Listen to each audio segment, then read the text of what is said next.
erected in 1916 and has watched over innumerable Anzac Day ceremonies. For most of its existence, it's been an object of reverence, but recently that's changed. The closure of the nearby police station hasn't helped its chances against increasing attacks by vandals.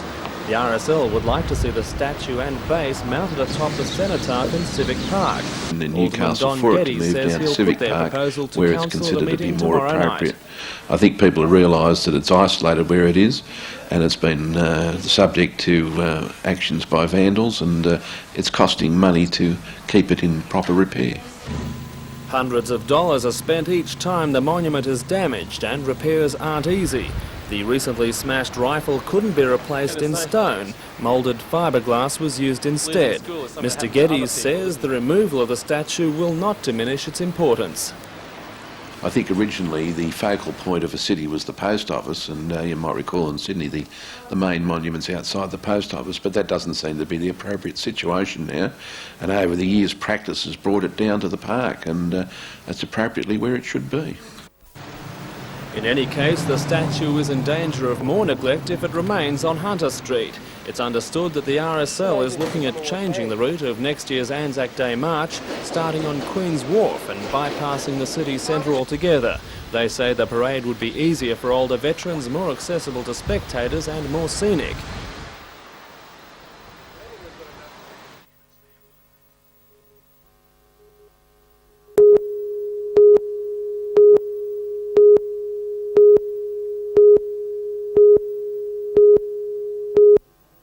Conditions like this morning? Well, there were showers in the area, very heavy sea running, and the wind's probably 30 knots from the south. Do you have misgivings about actually sighting the raft? I knew it would be difficult to sight the raft, even though when we finally did find the raft it was a day glow and you'd think you'd see that from miles. That's not the case. What we did see after about 30 minutes of searching, we just caught sight of the flare, and in fact I thought it was just a smudge on my eye, and we were only less than 400 metres from it, but then once we saw it we moved in and found the dinghy. Okay, well if we can get a Barry now, us too, we can...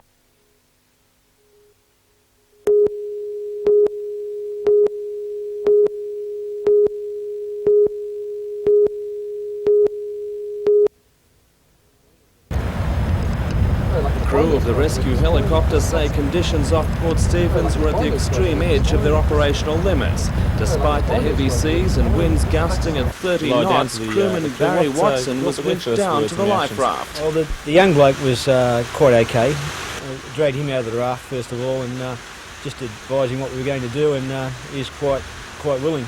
Once he was winched up, the Genco lowered the strop down, and the bigger bloke we had to go back and get because the raft had drifted some metres away from where I was, but he was a bit hesitant about coming out of the raft, and once he was in the water he wouldn't let go, but I soon prized his fingers away from it because it was more beneficial for himself rather than stay in the water. Both sailors are in a satisfactory condition, although the younger man is thought to be undergoing x-rays at Royal Newcastle Hospital for a possible fracture.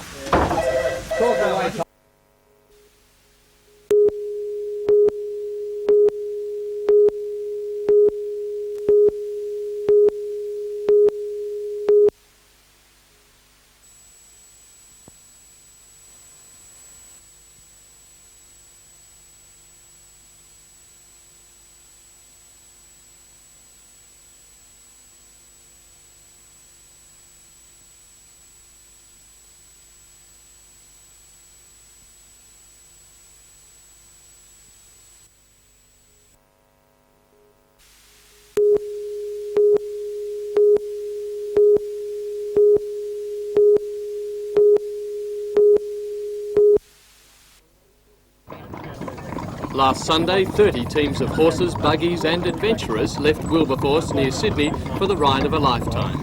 Their destination, Brisbane, more than 1,200 kilometres and 3 weeks in the distance.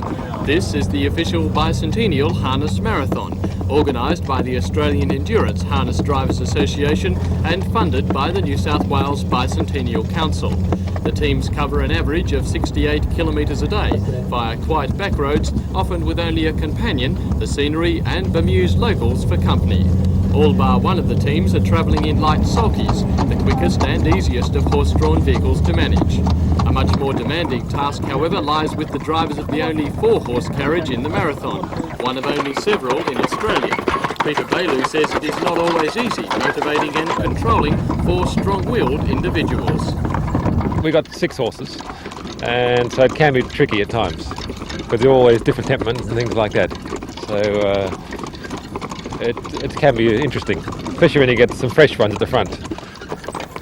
But there are some advantages to carriage travel in the 1980s. Rubber tyres, shock absorbers and disc brakes make life a little more comfortable than in times gone by. At the end of the day, the teams camp in showgrounds or properties, and naturally the workers come first. When they're satisfied, however, the marathon drivers have the chance to partake in another welcome part of Australia's history.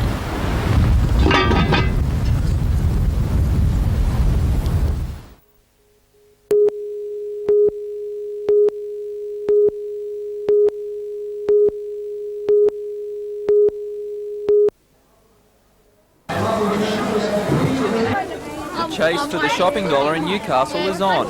Booker Projects, the owners of the new centre, expect the 30 specialty shops, a fruit and vegetable market and a Coles supermarket to steal up to 30% of the nearby Jasmine shopping centre's patronage in the first year. They say more than 90% of Newcastle's residential growth areas are in the Maryland-Minmi corridor, just west of Wallsend, and they are gearing up to service it. It is expected that 400 people will be employed in the 10,000 square metre project, 245 in Coles alone. 80% of the shops have already been leased, and with the full complement, Hookers are expecting to be returned $2 million a year in rents. With all the rain gone.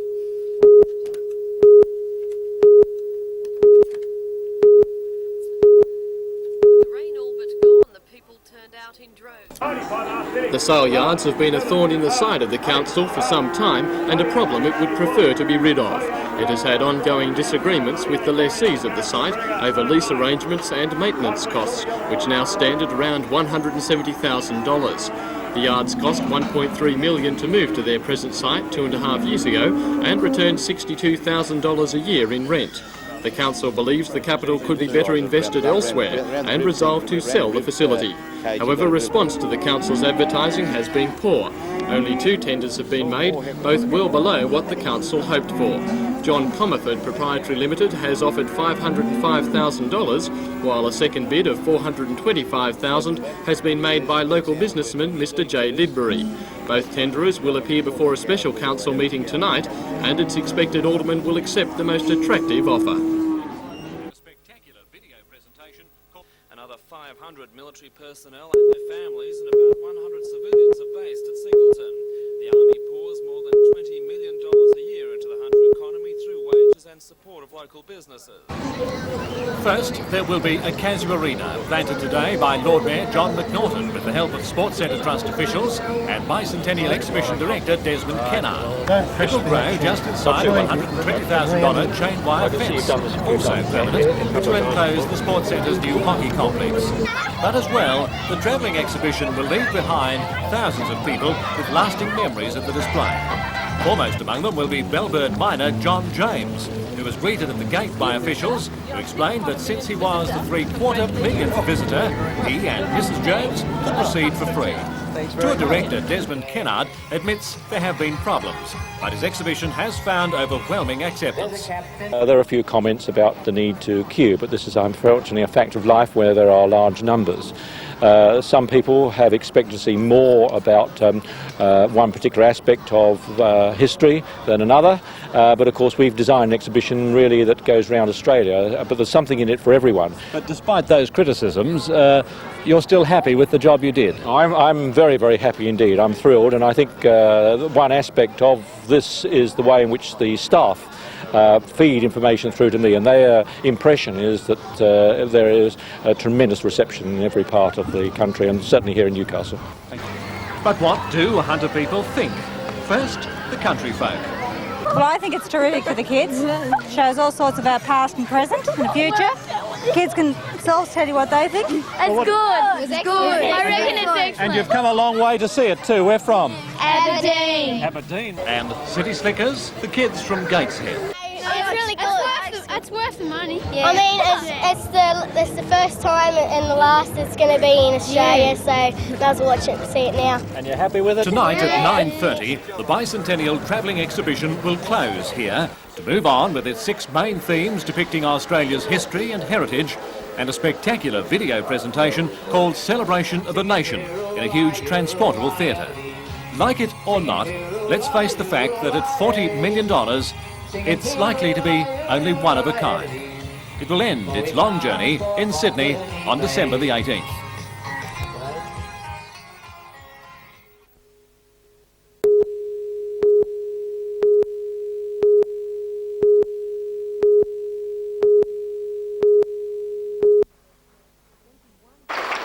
"21 diverse trades were recognised last night, ranging from refrigeration mechanics to gardening, hairdressing to blacksmithing. A wide range of trades, each with its own outstanding apprentice. The awards are the largest of their kind in the region, an indication of the tough competition faced by each winner. From this talented field, judges chose Stephen Higgins as the leading apprentice of the district.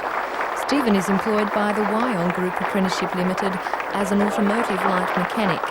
As well as the title of Apprentice of the Year, he also received $500 and will represent Newcastle in the state awards. 7 female apprentices were also awarded for their outstanding contribution to a traditionally male-dominated area.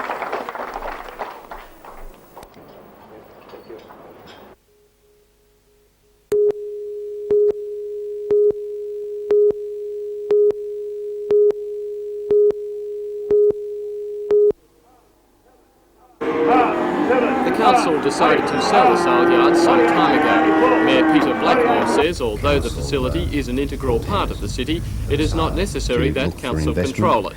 The Saleyards currently return $5,200 a month in rent, but the council believes the capital tied up would be better invested elsewhere. It called for tenders for the site, and last night at a special meeting, one of 2 offers was accepted. The successful tenderers are a group of businessmen represented by John Lidbury from Raymond Terrace. Mr Lidbury originally offered $425,000. Last night he raised his bid to $552,000, defeating a second offer from John Comerford Proprietary Limited of $505,000. The new owners will take possession of the yards once the 17-hectare site is subdivided off from council-owned land surrounding it.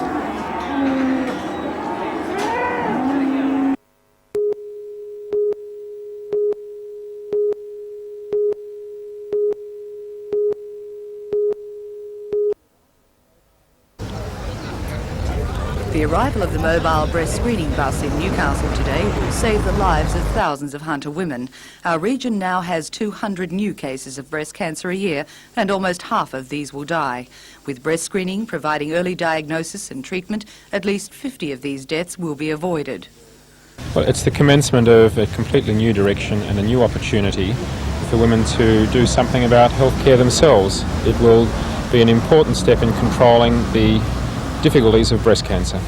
Handing over the bus at a special ceremony today, NBN Chairman Joe Sweeney said the project is part of an ongoing commitment NBN has made to the community. Following the successes of the 1983 and 1985 telethons in aid of the Oncology Centre and cancer research, we knew that the job had not been finished.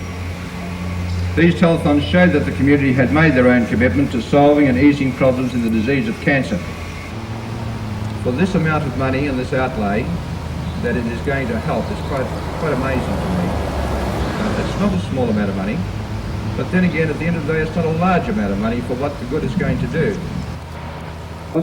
The state government has provided more than $500,000 towards running costs, and today Health Minister Peter Collins praised the completion of the gift that made the screening project possible.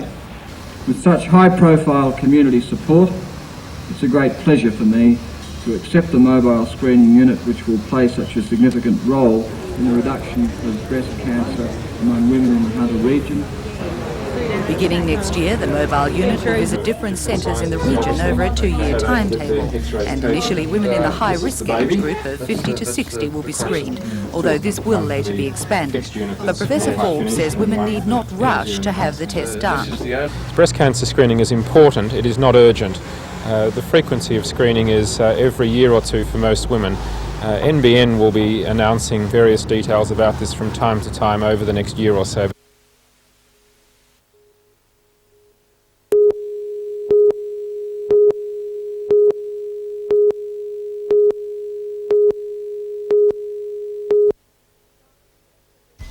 Last year, 7,000 Hunter Valley families went to welfare agencies to seek financial support, for many just to survive.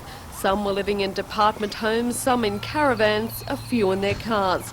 That aid added up to just over $300,000. This year, $500,000 has been allocated to the Hunter to help the rapidly growing numbers of poor and needy, but not a cent of it has been seen. And according to Brian Elbows of the Hunter Emergency Relief Representatives, it's all thanks to a political squabble. Brian told a meeting of representatives from Hunter welfare groups today that neither the state or the federal government want to take the responsibility for distributing the funds, despite $6.9 million having been earmarked for welfare nationwide. And now more than half the city's agencies say they're flat, stony broke, and it's the needy who are being forced to wear it. We ourselves turned away a lady yesterday, and plus other people have been turned away in other agencies. It's the first time this has happened. Before, if we had a problem where people had a larger financial difficulty, we came together with the existing funds. We can do that no longer. But today's meeting decided it is time for action. They will be making approaches to the state and federal governments to hurry up and find a solution and give the people the money they so desperately need. We're saying that we are asking for a public debate by these people, particularly the federal government, and let them tell the public why they're not distributing funds to the needy people in our country. But in the meantime, the cash flow problems are continuing to frustrate welfare groups and leave the needy out in the cold. It sparked a desperate plea for public help, with donations of money and food to be accepted through the Toronto Assistance Centre at the Newcastle City Mission.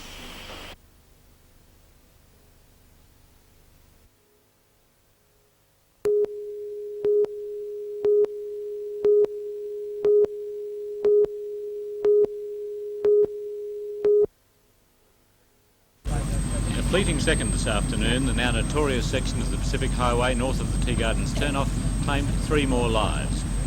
On a slight curve in the road, in drizzling rain, somehow a Ford Falcon sedan and a Honda Accord collided, the heavier Falcon ploughing into the side of the Honda Accord sedan. Those in the Honda, 3 adults, were killed instantly, their bodies trapped in the wreckage. 2 occupants of the Falcon were both seriously injured. One of them was conveyed by road ambulance to Newcastle, the other stabilised at the scene by paramedics and flown back by the Westpac rescue helicopter. Police inquiries into the accident are expected to continue for some time, and at this stage no names have been released.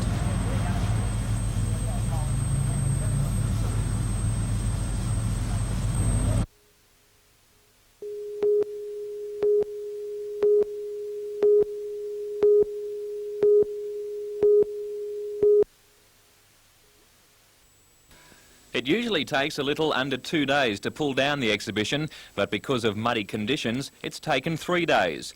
The 35 semi-trailers were due to leave for Dubbo this morning, but that was impossible, and 4-wheel drive tractor forklifts had to be called in to pull the trucks out of the bog. The exhibition is now expected to be cleared from its Broadmeadow site later tonight and hit the road tomorrow at 5 a.m. Despite being a day behind schedule, 100 staff will work around the clock tomorrow to ensure the Bicentennial exhibition opens on time in Dubbo on Tuesday.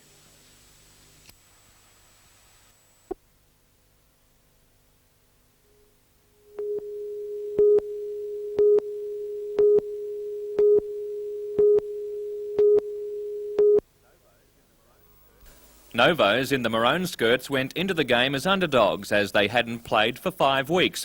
Regals, on the other hand, played in the preliminary final last week and were joint premiers last year. At half-time, scores were locked 0-0, but 10 minutes into the second half, Australian under-18 rep Shelley Andrews scored Regals' first goal. 3 minutes later, and Desley Andrews found the back of the goal from a penalty stroke to give Regals a commanding 2-0 lead. Lee Schiefer goaled for Novos late in the game, but it wasn't enough to stop Regals taking out this year's grand final 2-1. And Ian Neal picked up the ball to sprint 50 metres to score. David Mooney kicked 3 goals from 3 attempts in the first half to give Merewether Carlton a 9-6 lead at half-time. 4 Merewether Carlton supporters made their entrance to the grand final in fine style, arriving by helicopter just before the kick-off. And it wasn't the start the Greens fans were hoping for. After only 2 minutes, Merewether Carlton went for a shot at field goal. It was charged down, and Ian Neal picked up the ball and sprinted 50 metres to score. David Mooney kicked 3 goals from 3 attempts in the first half to give Merewether Carlton a 9-6 lead at half-time. However, University kept the Greens scoreless in the second half while running in another try to win 16-9. Meanwhile, next door at the #1 sports ground, minor premiers and last year's runners-up Warners Bay were doing battle with Nelson Bay in the Australian Rules Grand Final. A strong northwest wind helped Warners Bay shoot to a 33-point lead at quarter time, but Nelson Bay hit back in the next quarter when they had the wind to go to the half-time break leading 45-42. Warners Bay again made use of the wind in the third quarter and got back in front by 24 points. The first 15 minutes of the final quarter won it for Warners Bay as they held Nelson Bay scoreless and then hung on to go one better than last year and take the Premiership 10-23 to Nelson Bay 10-12.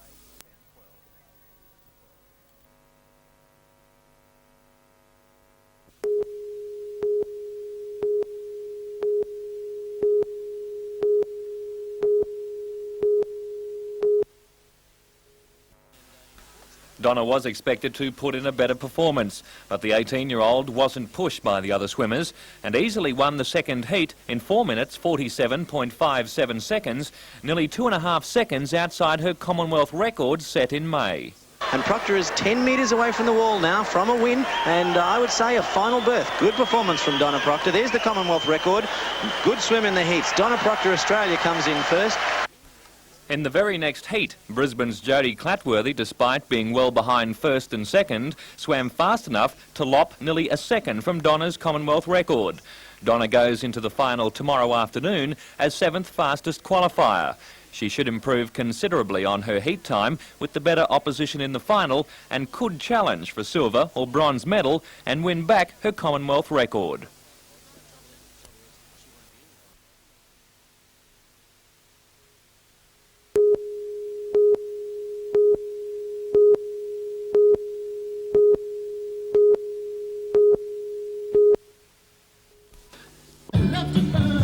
With the heavens threatening to open at any moment, organisers of YouthFest bravely went ahead with the concert and were rewarded by a sizable crowd.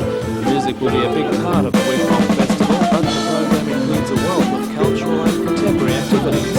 While the band played in the park, the Eisteddfod was drawing to a close in Newcastle City Hall, and across the way a display of arts and crafts had been prepared by scouts, guides, brownies and cubs from across the Hunter.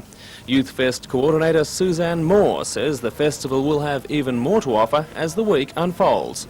On the Monday and Tuesday night we've got an options market, and that's all sorts of things, of information on leisure and training and careers, but also lots of free entertainment, more bands, which is great, and lots of youth theatre. As YouthFest got off to a shaky start elsewhere in Newcastle, a small crowd celebrated the completion of a project.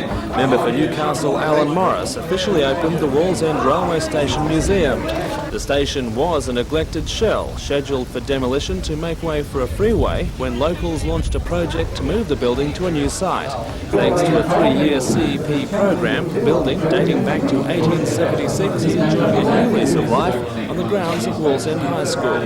Displays had a railway flavour today, but in due course the museum will hold artefacts relating to many aspects of Wallsend's rich past. It goes right back to the 1860s when it started out as a coal mining area and developed from there, and links were made with Newcastle, train line, etc. And that's where the railway station came in to be very important as a passenger link to Newcastle.